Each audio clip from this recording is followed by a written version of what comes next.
Select Committee. Thank you. The question is that the motion be agreed to. Mr Speaker. The Honourable Annette King. Mr Speaker, Labour will be supporting this bill to the Select Committee and support the first reading, the South Taranaki District Council Cold Creek Rural Water Supply Bill. But we do need to tell the local member who is bringing this bill that we have some serious concerns with the bill, not the least that this bill overrides the Local Government Act 2002 when it comes to the ownership of water supply and provision of water in New Zealand. And we would be wanting to ask questions at the Select Committee as to why we should do that. Because on this side of the House, we strongly support public ownership of water for New Zealanders. The most crucial element you can have in your diet is the water that you drink every day, and it must be available, affordable, good quality water. So we will be asking why we should allow the Local Government Act to be overridden by a local bill. Because the bill that we passed when we were in government states that a local government organisation must not divest its ownership or other interests in water service except to another local government organisation. Furthermore, a local government organisation must not lose control or sell or otherwise dispose of the significant infrastructure necessary to provide water services in its district.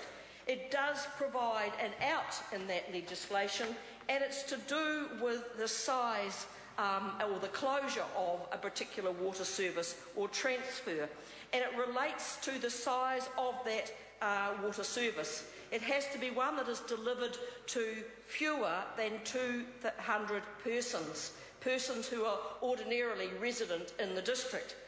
This bill covers many more people than 200 people. In fact, it has 162 connections with 400 people across the area that it covers. So we will certainly be asking questions as to why this Parliament should override that very good provision to ensure public ownership of water supply. People need to know, if they're listening to this debate, what does the bill actually do, and I don't know whether they got the sense of that from the member who put a lot of the background into it. But what it actually does is gives a process for the transfer of the Cold Creek Rural Water Supply Scheme from the South Taranaki District Council over to the Cold Creek Community Water Supply Limited, the company, which has been contracted by the council for some time to actually run this water scheme. And so it provides the mechanism. It doesn't provide the transfer. So there are a number of issues, if it was transferred, that we would also raise. And one of them would be, from what I can see, that it's going to require quite a lot of upgrading of this water supply in the future. And we will want to know whether the owners of this new water supply, the new company that takes over, will be coming cap in hand to government for there to be additional government money to go into the maintenance of this small water supply. You see, we've had this experience of this in the past, Mr Speaker, when under the previous national government they handed over small hospitals to community trusts. And I'm sure the member, my friend and colleague, Parakura Horamia, knows this very clearly, because Te Puia Hospital was one of those that was handed over to the community trust out of public ownership. And when it came to maintenance on that hospital, there was no money to be had. And so it's all very well transferring over, but what about the maintenance? What about the upgrading? And I gather from what I have read, there's going to be a lot of upgrading necessary in the future in this small water supply. I don't want to see, if this goes through, that we then have the farmers come back to this House asking for taxpayers and ratepayers' money for that upgrading and maintenance.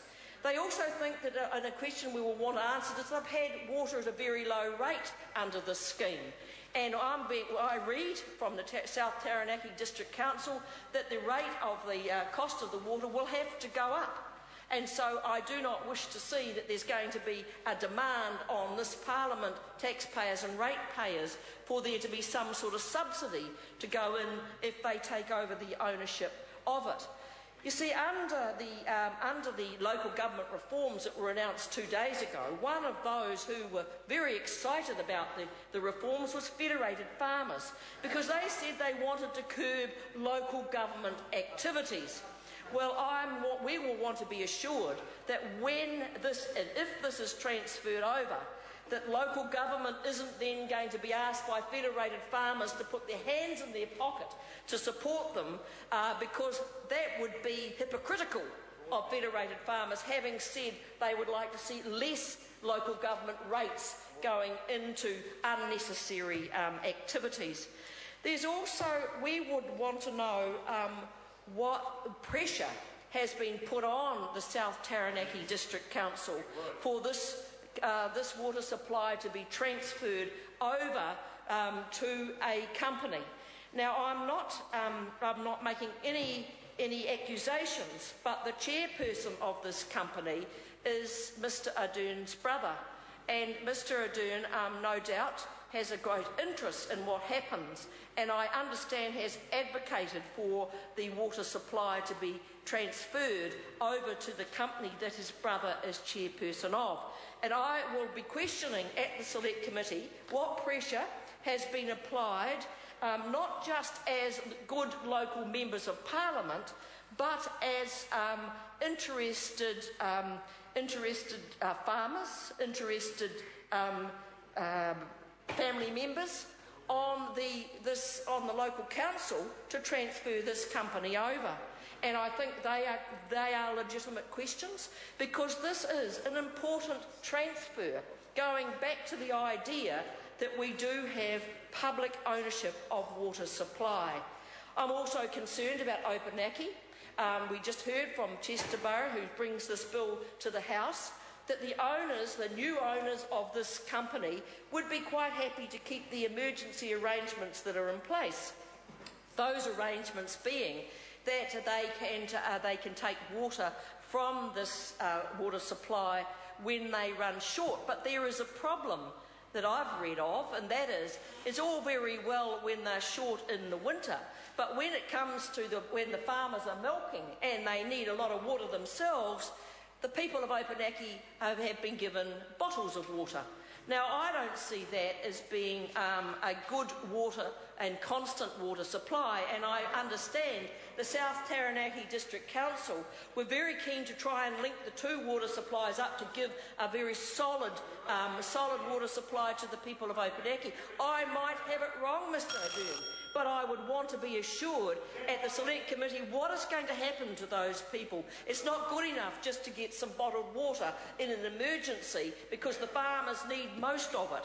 So there are, and I'm sure my other colleagues will raise quite a number of other issues relating to this bill, but we will support it to the Select Committee.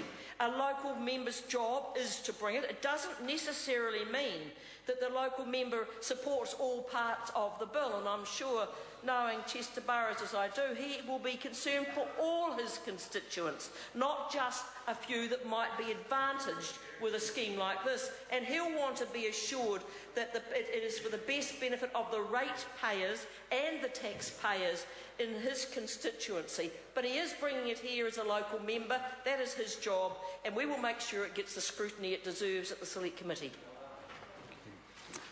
Call Chris.